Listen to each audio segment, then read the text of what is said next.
Welcome to Shake It Off Fitness. How can I help you? Yes, thanks.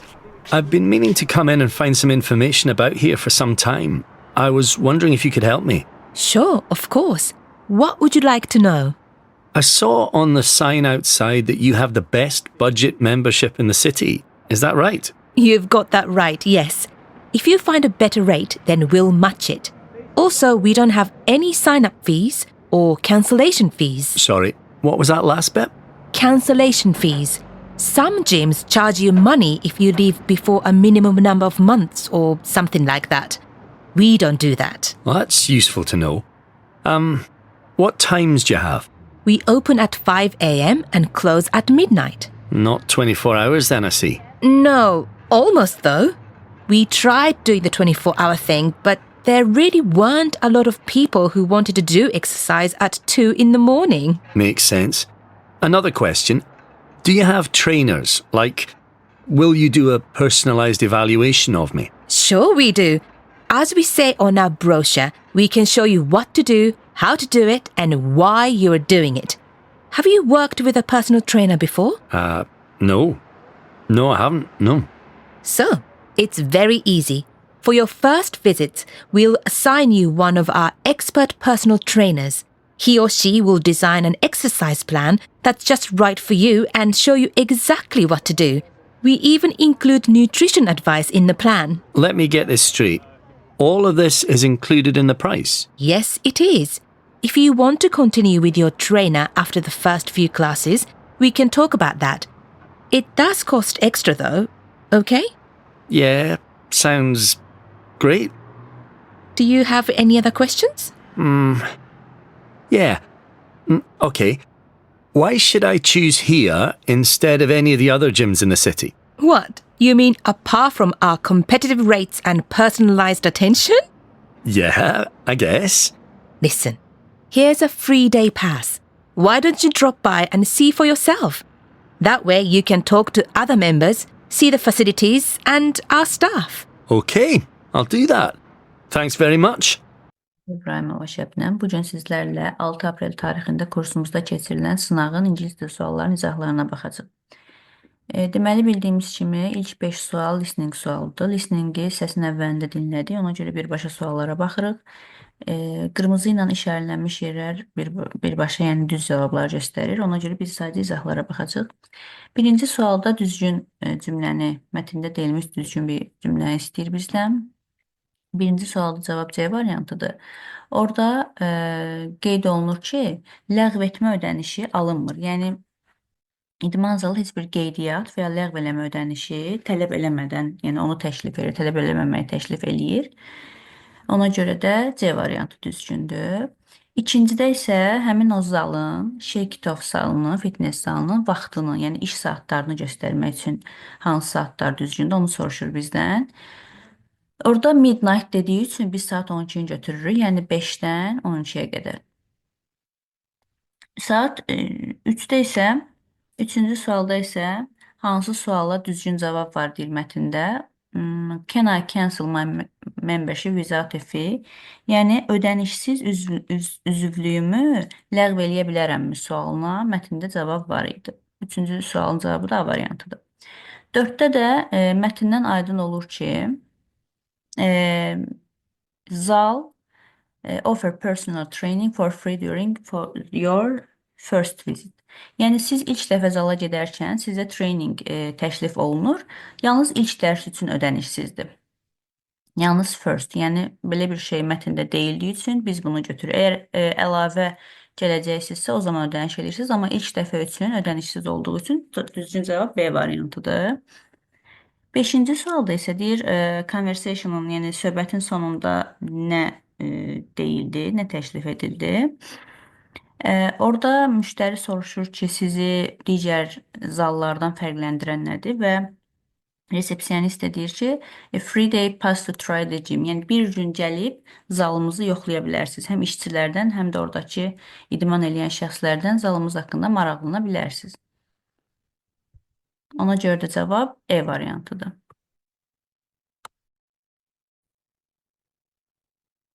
Biz davam edirik növbəti mətndən 6-10 sual arası. Altıncı sual bildiyimiz kimi true false suallarıdır. 6.1-də deyir ki, alternativ təbabət müasir təbabətin tamamilə əvəz eləyir. Yəni əvəz eləmək üçün nəzərdə tutulub. Tamamilə sözünə görə əslində bu false götürülür. Çünki mətndə qeyd olunub ki, birinci cümlədə elə qeyd olunub alternativ hissəsində. Yəni müəyyən bir hissəsi alternativ ola bilər müasir tibbə, amma tamamilə onu əvəz eləyə bilməz. Ona görə it's false. Yəni bunu mətni oxumasaq belə əslində götürə bilərdik. 6.2-də deyir ki, əksər həkimlər alternativ tibbdən imtina edirlər. Çünki o xəstəliklərə və sağlamlığa fərqli baxış, yəni perspektivdən yanaşır. Bunu true götürürük. Çünki eynən bu cümlə burada var. The problem is many doctors refuse. Yəni refuse imtina eləmək, yəni ona qarşı çıxırlar, etiraz edirlər.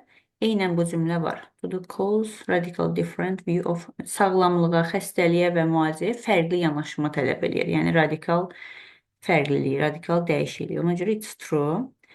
3-də deyir ki, 6.3-də bitki mənşəli təbabət müasir təbabətin inkişafından əvvəl geniş istifadə olunurdu.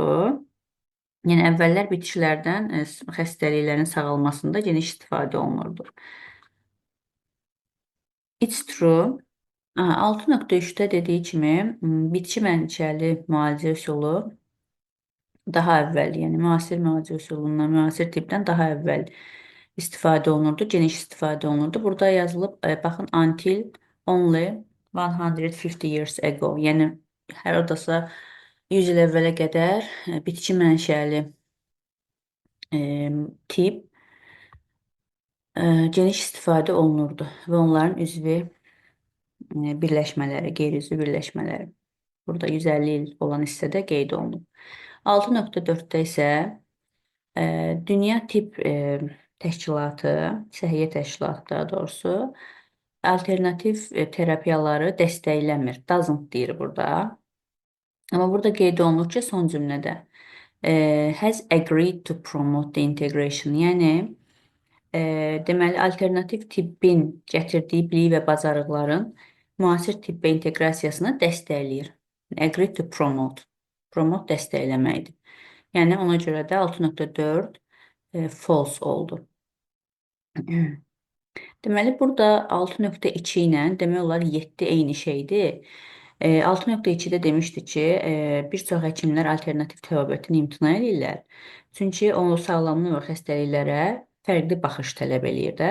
Eynən bu cümlədə də deyir ki, niyə bir çox həkimlər alternativ tibbi tanımaqdan imtina edirlər?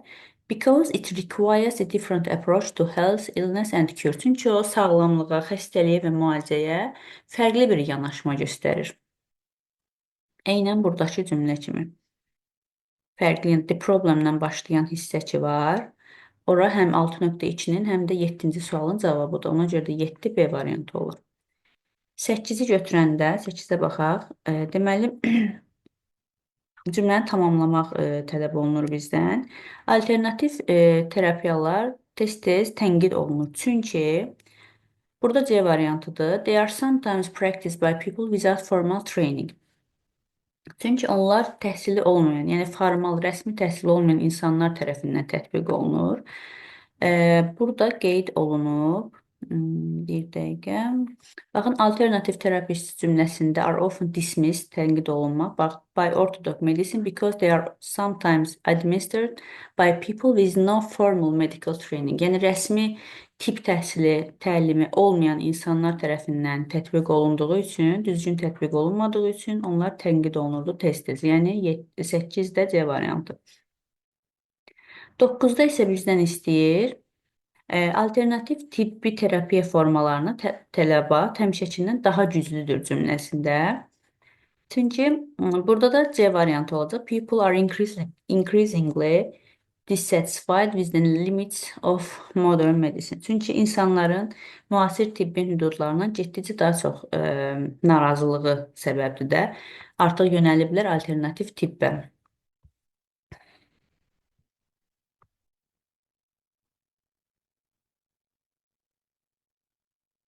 Aha.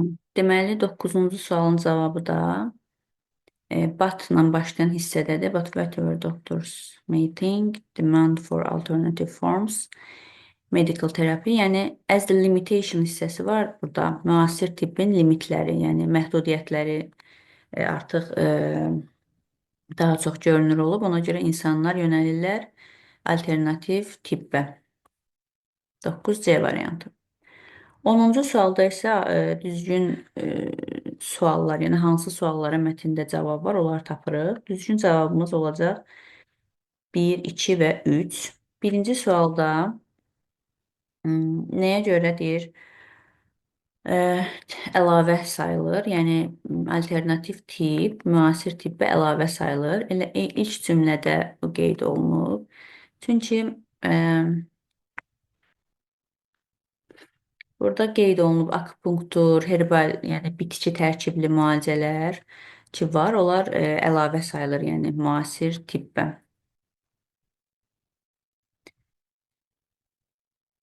Deməli, sonra ikinci suala baxırıq.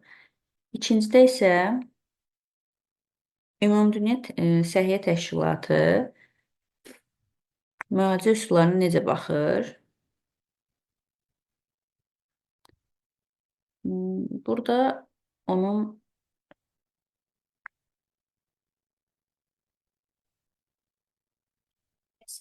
Səhiyyə Təşkilatının yəni alternativ tibbin müasir tibbə inteqrasiyasını dəstəklədiyini görürük. Yəni müsbətdir onun baxışı. Ona görə ona cavab var. İçində götürürük. 3-də isə nəyə görə həkimlər tez-tez alternativ tibbdən imtina edirlər? Orada da bayaq qeyd elədik. Bunun da cavabı 8-də olmalı idi. Bəli, 8-də. Çünki formal təhsil olmayan insanlar tərəfindən tətbiq olunurdu. Yəni onun 3-ü ilə 8-ci sual eynidir. Beləliklə biz ilk mətnimizi bitirmiş olduq. Keçək növbəti mətnə. Davam edirik 11-ci sualdan. Deməli 11.1-də yazılıb ki, social media is only useful for staying connected with friends and family. Sosial media yalnız dostlar və ailə ilə əlaqə saxlamaq üçündür deyilir. Ümumiyyətlə only varsa sualda biz demişdik ki, adətən səhv çıxır, amma yenə də ona baxıb qərar verməmək lazımdır da, yəni baxmaq lazımdır. Only'yə görə səhvdir. Baxaq görək başqa hansı üsullarla istifadə olunur. Birinci abzasın ikinci cümləsinə baxsaq, it allows people to connect with friends, share updates and even express opinions on global events. Yəni təkcə dostlarla əlaqə saxlamaq üçün deyil, fikirlərini bölüşmək, hətta qlobal hadisələrlə bağlı fikirlərini, təəssüratlarını göstərmək, bölüşmək haqqında da, yəni barədə də istifadə eləmək olur təbii ki, sosial mediadan. Təkcə onun üçün deyil. Ona görə it's false, səhvdir, 11.1. 11.2-də isə sosial medianın alqoritmi haqqında, yəni bizim maraqlarımızın ətrafında alqoritm formalaşır deyilir. Bəli, bu düzdür. Bu səhv eləmirəmsə, ikinci abzasdadır. Alqoritm haqqında interest, interactions bizim maraqlarımızın əsasında həmin alqoritm formalaşır və bizə göstərir. Bizim əsas səhifəmizə də çıxır. 11.3-də isə studies have shown that social media has no effect on mental health. Araşdırmalar göstərir ki, sosial medianın bizim mental sağlamlığımızda heç bir rolu yoxdur deyir. Bu səhvdir. Çünki 3-cü abzasda qeyd olunub ki, burada 3-cü abzasda one of the significant concern with social media is its impact on mental health. Yəni əsas narahatlıqlarından biri də, mənfi tərəflərindən biri də mental sağlamlığımıza olan təsiridir sosial medianın. Hətta bu feelings of loneliness, depression, anxiety, yalnızlıq, depressiya və anksiyetəyə, yəni narahatlığa gətirib çıxardır. Yəni mental sağlığımız üzərində effekti var. Ona görə səhvdir bu. 11.4-də isə deyilir, sosial media bəzi təşkilatlar var ki, Me Too, Black Lives Matter adında onlar ədalət haqqında, yəni söhbətlər aparır. qlobal yöndə. Bu da 4-cü paraqrafda bu haqda danışılıb. Baxın, adları da çəkilib burada. But justice and fairness. Düzdür yəni. 12-ci sualda isə strengthen sözünün definitionun mənasını istəyir. Cüzləndirmək deməkdir. Elə birinci baxan kimi görürük ki, A variantında to make something stronger or more powerful, daha güclü, daha qüvvətli edən bir şeyi daha güclü edən, yəni gücləndirmək. Onun için cavabı A variantıdır. 13-cü sualda isə deyir ki, 5-ci paraqraf hansı cümlə ilə başlaya bilər? Baxaq 5-ci paraqrafa. 5-ci paraqrafda nöqtədən sonra texnologiyanın inkişafından danışır. Amma burada düzgün cavab olacaq A variantı. Despite its drawbacks, social media remains an integral part of modern life. Yəni çatışmazlıqlarına baxmayaraq sosial media hələ də bizim həyatımızda önəmli bir hissə olaraq qalmaqdadır. Əvvəl bu cümləni deyir, sonra isə onun inkişafı haqqında danışır. 13-cü sualın cavabı A variantı. 14-cü sual isə what is not an advantage of social media? Yəni hansı sosial medianın avantajı deyil? Baxaq, əslində burada A, B, C və E-yə baxsaq görərik ki, nisbətən müsbət şeylərdən danışır. Yəni avantaj ola biləcək hissədən danışır. Amma D variantına baxsaq deyir ki, it improves mental health. Bizim mental sağlamlığımızı inkişaf etdirir. Amma yuxarıda 3-cü abzasda qeyd etmişdik ki, o bizim mental sağlamlığımızı mənfi yöndə təsir edir. Yəni bizi yalnızlığa, depressiyaya gətirib çıxardır. Yəni müsbət mənada inkişaf yoxdur. Ona görə bu düzgün cavab deyil, 14-cü cavabı D variantıdır. Deməli, 15-ci sualın 4-cüsündə isə drawback, yəni çatışmayan tərəflərini istəyir sosial medianın. O da bayaq baxdığımız kimi burada 3-cü abzasda qeyd olunan yalnızlıq, depressiya və s. Yəni çatışmayan tərəfləri bunlardır. Beləliklə ilk iki mətn bitdi, daha doğrusu iki mətn də bitdi, 15 sual və gəldik son 5 qrammatika suallarına. 16-cı sualda biz düzgün bağlayıcılar tapmalıyıq.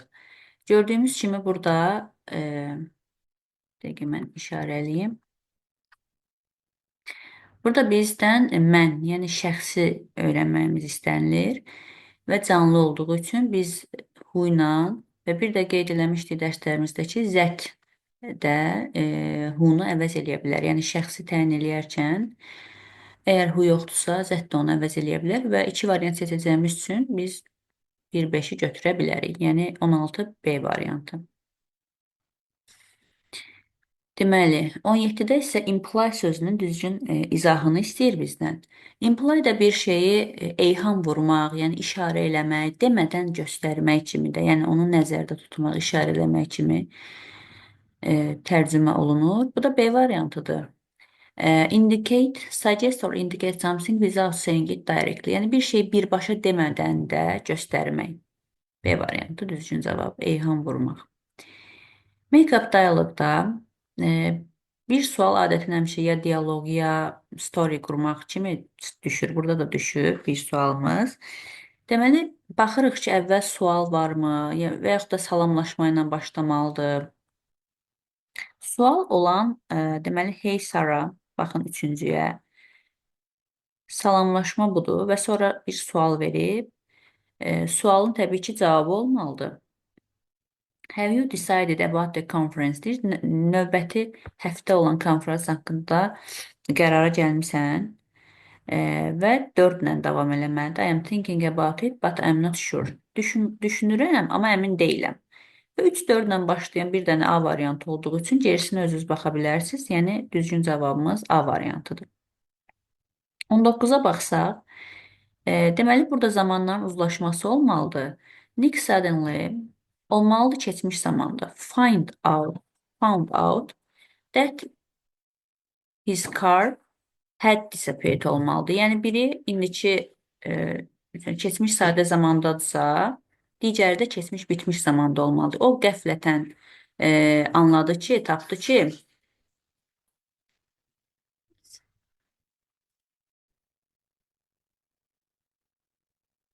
Yəni biri keçmiş saadətsə, digəri də keçmiş bitmiş olmalı. Burada məsələn found out keçmişlə is olmaz. Sonra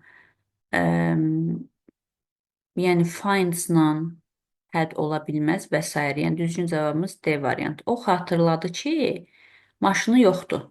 Yəni maşının yoxa çıxmağı daha əvvəl olub, ona görə o had-lə verilir. Ondan sonra olan hərəkət isə past simple-la verilir. Hı -hı. Və 20-ci suala baxaq. Bir dəqiqə bunu təmizləyim. 20-ci suala baxsaq, deməli,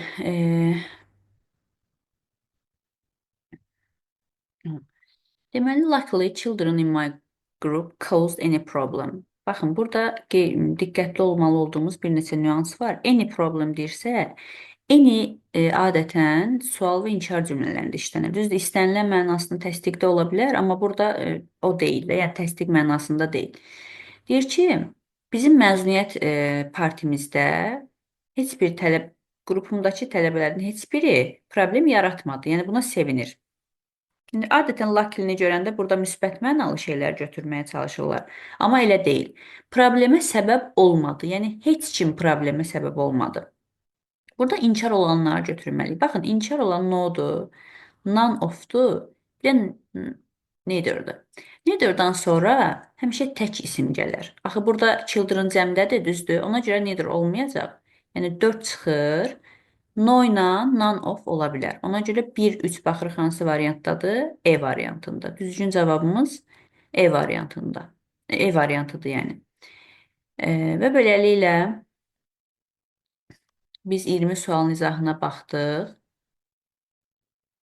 20 sualın izahına baxdıq. Növbəti suallar bilirsiniz ki, essay mövzularıdır. Artıq onu da kim yazıbsa o uyğun qiymətləndirilir. Dinlədiyiniz üçün təşəkkür edirəm. Çox sağ olun.